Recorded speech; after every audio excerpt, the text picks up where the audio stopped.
एक आदमी था दंतेवाड़ा में, बहुत खाता था, बहुत खाता था। पत्नी परेशान थी बना बना के। एक दिन गांव में कुछ संत आए तो संतों को देखा तो संतों का पेट बड़ा था। बड़ा पेट होता। सज्जन ने देखा, राम राम, इनका पेट इतना बड़ा है, ये बहुत खाते होंगे, तब तो इनका पेट बड़ा है। उसने सोचा काश हम भी इतना बड़ा पेट लेके चलते, पर हमारे को तो खाने नहीं मिलता। पत्नी कहती है दिन भर खाते रहते हो, पेट भरते ही नहीं हमारा। तो वो आदमी भोला था, बाबाओं के पास गया, बाबा जी क्या मैं आपके संग रह सकता हूं? संतों ने कहा बेटा इतने सारे संत, तू भी संत बनना चाहे तो रह ले। हाँ हाँ हम बन जाएंगे संत। अच्छा, उसे पता ही नहीं था संत क्या होता है, कैसे बनते हैं संत। उसे तो लगा बस जैसे ये है वैसे हम भी हो जाएंगे, हमको भी बढ़िया। अच्छा, उसको तो केवल एक स्वार्थ था, उसको लग रहा था खाना बढ़िया मिलेगा, इनके संग रहेंगे तो बढ़िया खाना मिलेगा। लो बाबाओं के चक्कर में आके बाबा बन गया। बाबा ने बढ़िया कपड़े पहना दिए अपने हिसाब के और बोले चलो तुम अयोध्या। वो अयोध्या के संत थे, ले गए अयोध्या। अब अयोध्या ले गए, बढ़िया उसको मालपुआ खिलाया। संत लोग बढ़िया खाते पीते हैं, क्योंकि वो अपने राम जी को बढ़िया भोग लगाते हैं ना, तो राम जी जो खाएंगे वो साधु खाएगा। तो राम को बढ़िया, राम जी को बढ़िया रबड़ी का और बढ़िया मालपुए का भोग लगता था। अब ये साहब भी बढ़िया खाने लगे, और खाने के बाद तो मस्त दिन भर सोते। और दिन भर गुरुजी ने कहा बचे समय तो राम राम जपा करो। तो जब समय बचता तो ये राम राम जपता। अच्छा, राम राम क्यों जपना है इसे पता नहीं था, भोला था ना। अच्छा, एक दिन इसने क्या देखा कि आश्रम में चूल्हा ही नहीं जला। अब तुरंत दौड़ा दौड़ा, गुरुजी गुरुजी गुरुजी। गुरुजी बोले क्या हुआ? बोले आज तो चूल्हा ही नहीं जला, क्या हुआ? गुरुजी बोले बेटा आज एकादशी है और आज साधुओं के घर चूल्हा नहीं जलता, आज हम सारे लोग व्रत करते हैं। अब ये चक्कर में पड़ गया, गुरुजी ये एकादशी क्या होती है? गुरुजी ने कहा भाई एकादशी के दिन कुछ खाने को नहीं मिलता, आज व्रत रहना पड़ेगा, कुछ नहीं मिलेगा तुम्हें खाने को। गुरुजी यदि आज हमारी एकादशी हो गई तो कल हमारी द्वादशी नहीं हो पाएगी, हम तो आज में ही निपट जाएंगे। गुरुजी बोले क्यों, तुझे भूख सहन नहीं होती क्या? बोले गुरुजी हम खाए बिना नहीं रह सकते, हमारी भी आप लोग रहो एकादशी, भगवान हमें तो मत मारो, हम तो मर ही जाएंगे।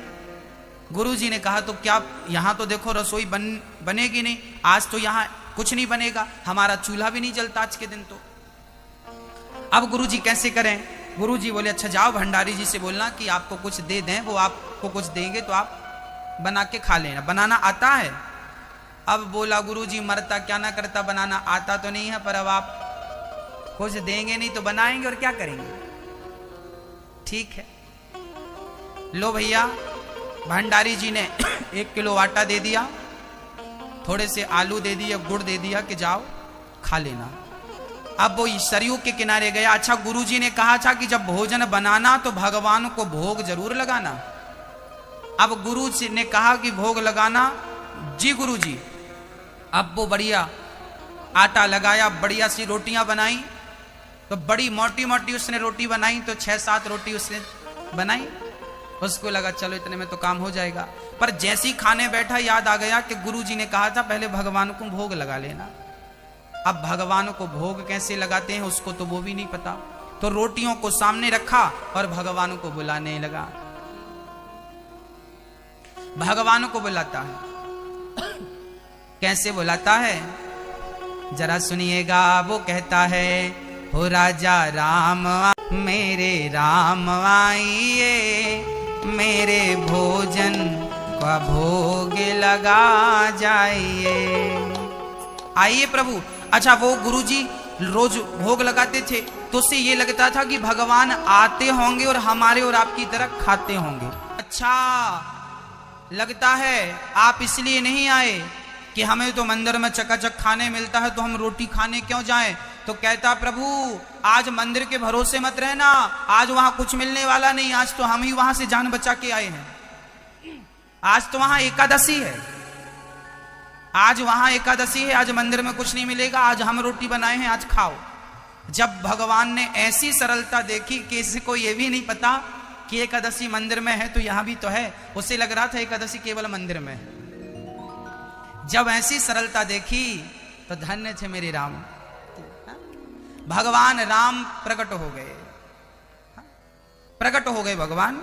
और जैसे ही प्रकट भये तो अकेले नहीं आए भगवान, भी कम कौतुकी हैं क्या? भगवान अकेले नहीं आए, राम लक्ष्मण और सीता। अब इसका दिमाग खराब हो गए, राम राम, मैंने तो एक भगवान को बुलाया था, ये तो 3 भगवान आए हैं। और रोटी थी केवल 7, उसको लगा एक भगवान आएंगे तो 1-2 रोटी खिलाएंगे, बाकी हमारा काम बनेगा। अब भगवान के चक्कर में तो आज लगता है भूखा रहना पड़ेगा। उसने कहा भगवान आओ, ये बताओ हमने तो आपको ही बुलाया था, ये कौन है? तो भगवान बोले ये हमारी धर्म पत्नी सीता। अच्छा ये तुम्हारी पत्नी, ये कौन भगवान? ये हमारा भाई। उसने मन में सोचा तो भाइयों को लाने की क्या जरूरत थी? हाँ अकेले ही आ जाते, चलो पत्नी तक ठीक था, भाइयों को लिए घूम रहे हो। राम जी बोले कोई बात नहीं, ज्यादा नहीं खाएंगे, तुम्हारी रोटी की सुगंध अच्छी थी इसलिए हम आ गए। ये लक्ष्मण को रहा नहीं गया, ये भी आ गया।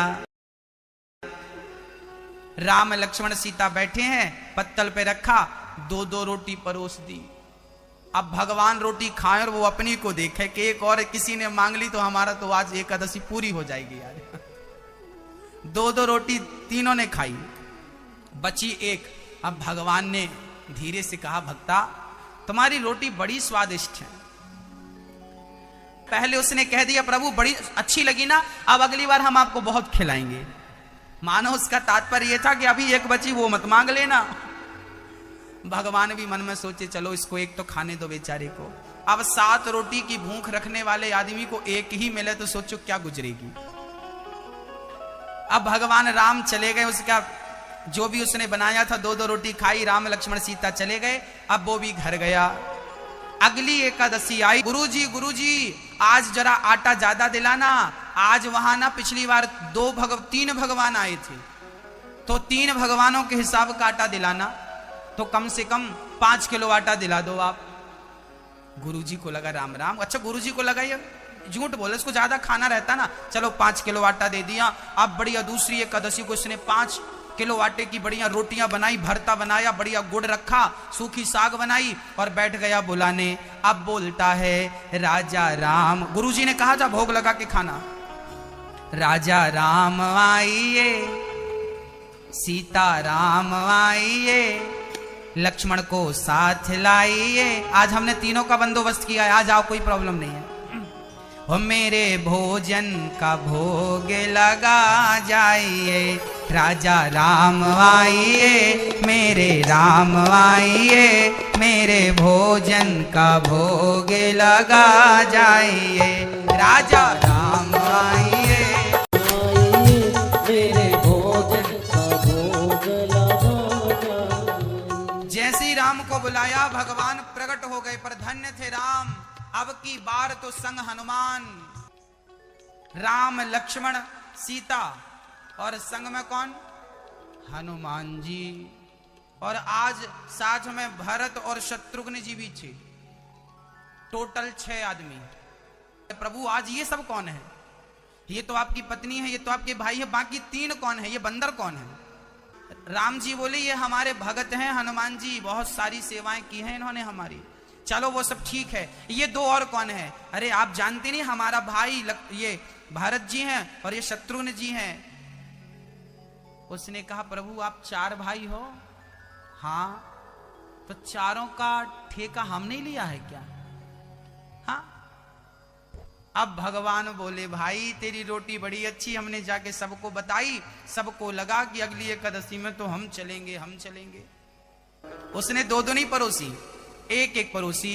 अब 1-1 परोसी तो हनुमान जी बोले हमें 2 इकट्ठी और रख दो, हम ज्यादा खाते हैं। लक्ष्मण जी बोले हमें भी 2 और रखो। भारत जी बोले हमें 4 ले आओ इकट्ठी। उनको उसने मन में सोचा राम जी भगवान कितने भुक्कड़ हैं ये लोग, हाँ इन्हें कभी खाए नहीं क्या? अब उसकी सारी रोटियां समाप्त, फिर 1 ही बची उसके लिए। अब तो राम राम घबराया। तीसरी एकादशी आई, गुरुजी इस बार 15 किलो आटा दो। गुरुजी को लगा ये बेचता होगा बाजार में, जरूर उल्टा सीधा काम करता होगा। गुरुजी बोले ले ले। आज 15 किलो उसको लगा कि पता नहीं एक को बुलाओ 3 आते हैं, 3 को बुलाओ 6 आते हैं, पता नहीं इस बार कितने लोग आएंगे। आज बड़ी व्यवस्था करके गया और आज उसने क्या किया, बनाने के पहले ही बुला लिया कि देख तो ले कितने हैं। हम बनाते मेहनत करते खाने को एक ही मिलती है, इसलिए पहले इनको ही बुला लें, कितने आ रहे हैं उस हिसाब से बनाएंगे। तो आज आटा रखा और जैसे यमुना के तट पर पहुंचा बुलाने लगा, राजा राम आइए, सीता राम आइए, संग लक्ष्मण को लाइए, संग भरत को लाइए, मेरी रोटी का भोग लगा जाइए। और जैसे ही सबका नाम लेकर बुलाया, आज तो धन्य थे, एक भक्त खिलाने को बुलाए तो कौन नहीं आए। आज चारों भैया आए, चारों की पत्नियां आई और आज तीनों मैया, कौशल्या माँ, सुमित्रा माँ, कैकेयी माँ, और तो सब कौन कहे भक्तों, आज तो बड़े बड़े देवी देवता भी भगवान के संग प्रसादी लेने आए, ढेर आए। घबरा गया, राम राम राम, इतनी सारी भगवान आ गए। प्रभु ये सब कौन है? भगवान बोले आज ज्यादा नहीं खाएंगे, इनको एक एक टुकड़ा दे देना। उसने कहा एक एक टुकड़ा देंगे तो भी एक नहीं बचेगी, इतने सारे हैं ये तो बताओ इनको लाने की क्या जरूरत थी। भगवान बोले, सब जिद करने लगे कि हमें भक्त के हाथ की रोटी खानी है। तो भक्त बोला, प्रभु आज तो हमने बनाया ही नहीं, अब खानी है सुख तो बना लो। आज हमने नहीं बनाया, हमें पता था इतने सारे लाओगे, खाने तो मिलती नहीं हमें। अब वो सरयू की तरह मुंह करके बैठ गया और धन्य थे। आज लक्ष्मण जी लकड़ी समेट के लाने लगे, सीता मैया बढ़िया रसोई तैयार करने लगी, भरत जी रसोई बना रहे हैं और सारे लोग मिलजुल के बना रहे हैं। हमेशा ये भगवान को पहले खिलाता था और जब रसोई बनी तो आज भगवान ने बिठाया, यहाँ तो आ। क्या हुआ, उसको लगा कि पता नहीं ये बना के खा लेंगे, हमें कुछ मिलेगा नहीं। जब पूरा भोजन सीता माँ ने, भरत जी ने बना के तैयार कर दिया तो भगवान ने उसे बिठाया, पत्तल परोसी और सबसे पहले भगवान ने कहा कि सदा तूने पहले हमें खिलाया है, आज पहले हम तुझे खिलाएंगे। बोलिए भक्त वत्सल भगवान की।